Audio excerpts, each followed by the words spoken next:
예. 예. 다음은요. 기시다 총리가 한일 정상회담 보류 의사를 또表明했습니다. 예. 예, 아까는 키시노부오 방위상이 그랬잖아요. 예. 네, 이어서 기시다 총리마저 이제 한일 정상회담을 금방 한다라는 이야기를 안 하겠다. 그렇죠. 이런 식으로 또 이야기를 했어요. 예. 예. 뭐 장관이 그러니까 이제 총리까지 이제 그러니까 버팅기고 있습니다. 기시다도 이게 야쿠자가 됐나 그런 식으로 좀 느낄 수가 있는 부분인데요. 잘 아시다시피 2월 29일 그리고 30일 나토 국제회의가 스페인 마드리드에서 개최됩니다. 예. 언론에서 많이 보도가 됐지 않습니까? 여기서 한일 정상회담의 가능성이 꽤 많이 더 보도가 됐습니다. 그렇죠. 예. 여기에 지금 기시다 총리도 가고 윤석열 대통령도 가는 거 아니겠습니까? 그렇죠. 예. 이럴 경우는 정상들이 더 만나는 곳이기 때문에 그러니까요. 보통 정상회담 합니다. 예. 그런데 불투명이 됐습니다.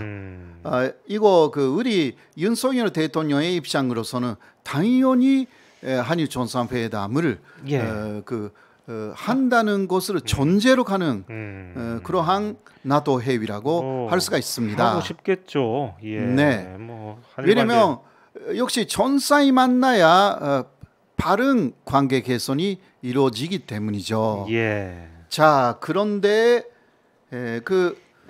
기시다가 며칠 전에 이야기를 했습니다. 정상회담은 한국 측 반응을 보고 결정하겠다. 한국 측 반응이요? 예. 무슨 반응을 얘기하는 겁니까? 그러니까 아까 키시노부오 방위상하고 거의 똑같아요. 현재까지 일본 쪽에서 이야기해온 간제지원 문제, 현금화 문제를 어떻게 하느냐, 거기에 대한 해결책을 가져와라. 그리고 위안부 문제에 있어서도 2015년에 한일 위안부 합의에서 모두 끝난 게 아니냐. 거기에 대해서 답을 해라. 막 이러한 내용이죠. 기타 등등 아까 초계기 문제도 이러한 부분에 포함되어 있다라고 할 수가 있죠. 그러면 못 만난다는 얘기네요. 그러면 어떻게 될까요? 그런데 미국 측은 이러한 일본의 토르치르 행동을 별로 그렇게 반갑게 생각하지 않을 것입니다. 미국은 한미일 건조를 계속 간조하고 있기 때문에요. 그러니까 결국은 저는요, 미국 쪽의 압박으로 인해서 한일 정상회담은 현실적으로도 있을 것이 아닌가. 그러나 거기서도 같은 이야기를 하는 거죠. 이게 한국 쪽에서 대답을 이제 내놓아야 한다. 한일 개선 이거 해야 되는 거 아니냐. 그 이야기만 하고 끝날 거예요. 혹은 정식적인 회담이 없고 복도에서 만나서 뭐 이야기를 하는 수준에서 끝나느냐. 막 이러한 내용이죠. 혹은 이쪽에서 진짜 해결책을 내놓든지 그렇게 됩니다. 과연 그런 해결책이 있을 수 있을까요? 지금까지 다 내놨거든요. 문재인 정권에서도 다 이쪽에서 할 수 있는 거 다 내놨거든요. 그런데 일본에서 다 거부한 거 아닙니까? 거부를 해왔잖아요. 그렇다면 일본 쪽에서 원하는 대로 다 해줘야 되는 그러한 상황이 되는데, 그거는 그러니까 역사 문제를 왜곡시켜야 돼요. 아까 여론조사에서 역사 문제를 양보하지 못한다. 한국 사람이 80% 넘는데 이것은 굉장히 어려운 선택을 해야 되는 것입니다. 우리 국민들은 절대로 양보하면 안 된다라고 얘기하고 제 생각에도 양보하면은 안 될 것 같습니다. 그런 거죠. 일본은 그것을 꺾어버리고 싶은 것이기 때문에 그러니까 한국인의 천재성을 완전히 망가뜨리고 싶은 거예요. 이게 일본 쪽의 극우의 생각이기 때문에 여기에 달아간다면 영혼을 그냥 일본에 내줘야 돼. 이런 거 할까요? 안 할까요? 안 하겠죠. 안 하겠죠. 믿어야죠. 그렇죠. 우리는 믿고 있습니다. 그렇습니다. 네. 예.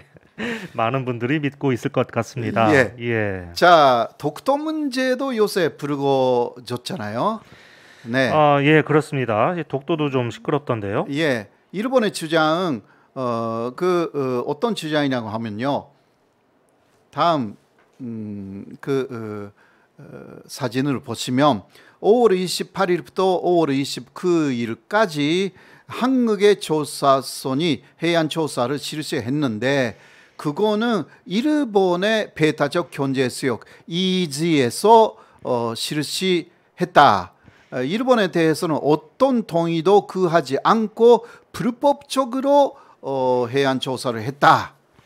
이거거든요. 일본에서 그렇게 주장한다는 얘기죠. 일본의 주장이에요. 이것은요. 자기들 배타적 경제 수역 내에서 네. 한국 그 선박이 들어와서 조사를 하고 있다. 예. 해양 조사를 하고 있다. 거기 그 축도라고 나와 있는 부분이 있잖아요. 예. 예, 이게 NHK 뉴스이거든요. 그렇죠. 자, 배타적 경제 수역의 EEZ에 손이 그어져 있어요. 깜짝 놀랐습니다. 손이 네. 또 그쪽 한국 쪽으로 그어져 있어가지고. 그러니까요. 예. 이게 배타적 경제 수역 일본의 배타적 경제 수역 속에 예. 독도가 들어가 있다라는 이야기잖아요. 아니 실제로 예. 그렇습니까? 그럴 리가. 그러니까 예. NHK가 왜 이런 왜곡 보도를 하는지 모르겠다라는 거예요. 예. NHK뿐만이 아닙니다. 모든 일본의 보도가 이런 식으로 나갔어요. NHK가 하니까 또 다른 데서 따라서 이렇게 했겠죠. 따라서. 예. 그래서 일본의 EEZ 안에서 한국의 조사선이 조사를 했다. 예. 이거는 말이 안 되는 이야기를 사실상 쏟아낸 것이고요. 예. 자, 사실은 이렇게 되어 있어요. 1999년 1월에 한일 오업협정 제기를 됐지 않습니까? 그렇죠. 그때 예. 독도 주변은 잠정 수역이 됐습니다. 잠정 수역이요? 예, 잠정 수역이라는 게 뭐냐고 하면 정확하게 EEZ가 결정되지 않았던 그러한 수역입니다. 예. 죄송합니다. 우리는 그 중간 수역이라고 주로 말하고 있는데 잠정 수역이라고 하는 것이 국제법적으로는 그 맞는 용어라고 할 수가 있습니다. 예. 잠정적으로 서로가 이게 협의가 안 되는 수역이에요. 이번에 그 해안 조사는 이 잠정 수역에서 이루어진 것으로 이렇게 관측됩니다. 예. 왜냐하면 서로가 정확한 그 위치를 발표를 아직 안 했기 때문에요. 네, 그러나 이곳은 일본의 EEZ가 아닙니다. 예, 네. 그렇죠. 예. 네. 그래서 한국 쪽에서 근데 우리 선박이 이 안에 들어가서 어떤 뭐 해양 조사를 하면 네네. 일본의 뭐 어떤 뭐 승인까지는 안 하더라도 뭐 사전 통보 같은 것을 하고 들어가야 됩니까? 예, 이 부분이 그러니까 어떤 해안 조사였는가에 따라서 조금 다릅니다. 그래요. 그러니까 예. 경제적인 면이 전혀 없으면 할 필요가 없습니다. 예. 그래서 한국정에서 말하고 있는 부분은 그 한국은 국제법 그리고 한국의 법에 입각하여서 전혀 문제 없이 해안 조사를 실시했다 이거잖아요. 예, 뭐 그것도 그렇고 한국민들의 감정상 독도 앞바다에 뭐 우리 배가 들어가서 해양 조사를 하겠다는데 니들이 왜 참견이야? 이렇게 당연히 이제 국민들이 그렇게 생각을 할 텐데 이게 또 독도의 그 수역 바로 독도 용해라고 있잖아요. 거기서 혹시 했다면 일본 쪽에서 어떤 말도 할 수가 없습니다. 특히 노무현 시대 노무현 대통령 때 독도 용해 12해리에 들어오려고 했던 일본 선수를 사실상 격대한 사건이 있었잖아요. 우리 배들이 가서 막 밀어낸 적이 있죠. 네네네. 실제로는 밀어내지는 않았고 들어오면 밀어내라. 혹은 진짜 들어오면 양쪽에서 접근해서 일본 배 부셔라. 이게 그랬더니 겁을 먹고 어쨌든 간에 안 들어온 거죠. 먹고 안 들어왔잖아요. 그곳으로 12해리까지는 그 한국의 독도 용해다. 이거 예. 사실상 일본은 인정했고 그 이후 그런 소리를 하지 않았어요. 예. 그러니까 그때는 한 번 전쟁을 치렀고 한국이 이긴 거하고 마찬가지인 상황입니다. 그것으로 다시 일본이 이상하게 말을 하기 시작한 거 아닌가. 물론 정확한 위치가 서로가 지금 그 이야기를 안 하고 있기 때문에 예. 그러나 일본은 이 중간 수역, 잠전 수역을 무시를 하여서 일본의 이의지라고 그렇게 말한 것은 사실인 것 같습니다. NHK 등 모든 방송이 잠전 수역을 그렇게 말을 안 해요 요새. 이거는 그렇습니까? 아주 큰 문제라고 할 수밖에 없습니다. 그럼 이제 교수님은 이제 물론 추측이지만 이것도 이제 이 앞에 그 기시 대신이죠. 방위상 그리고 기시다 이 총리가 이 회담을 거부하는 것과 마찬가지의 맥락에서 기르들기, 한국 기르들기.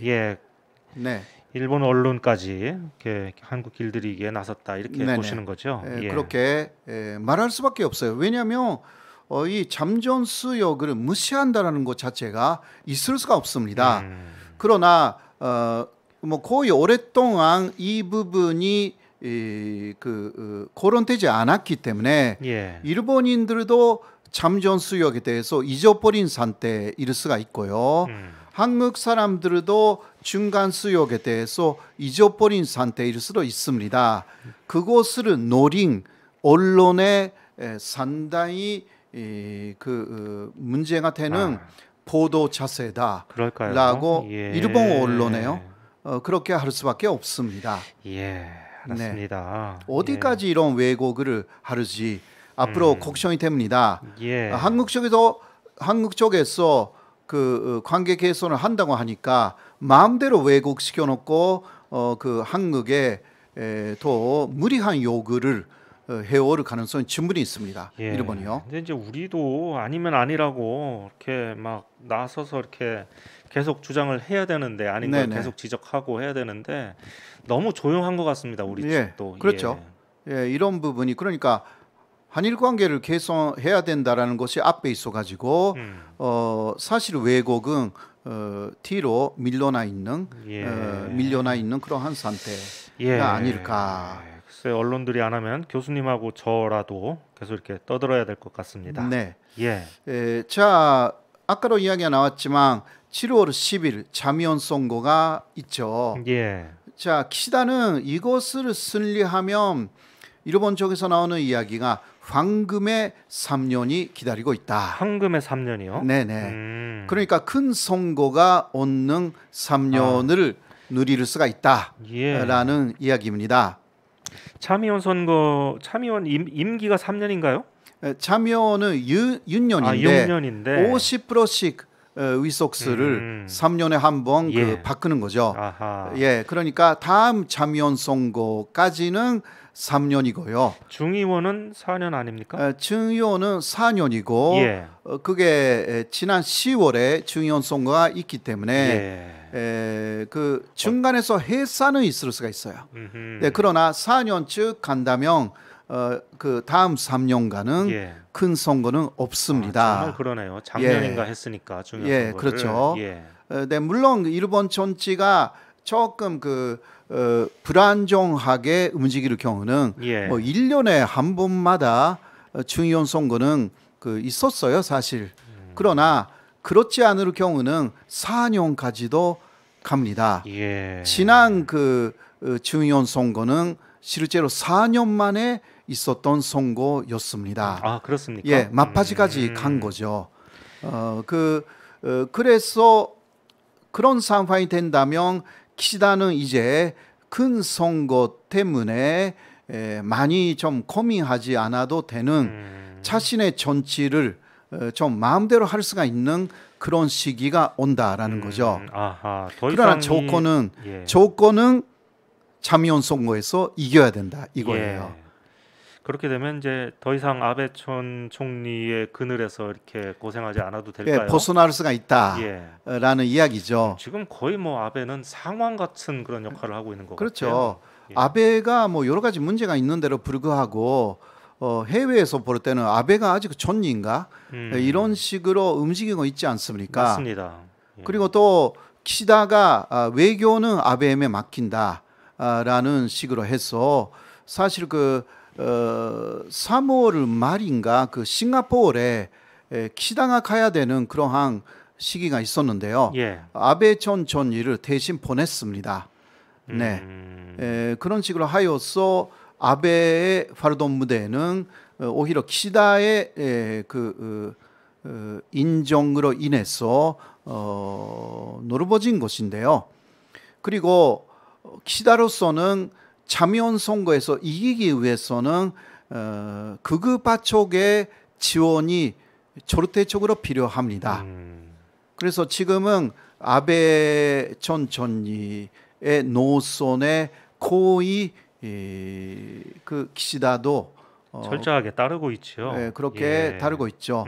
헌법 개정도 자신의 임기 중에 하겠다고도 키시다는 말하고 있고요. 그렇습니다.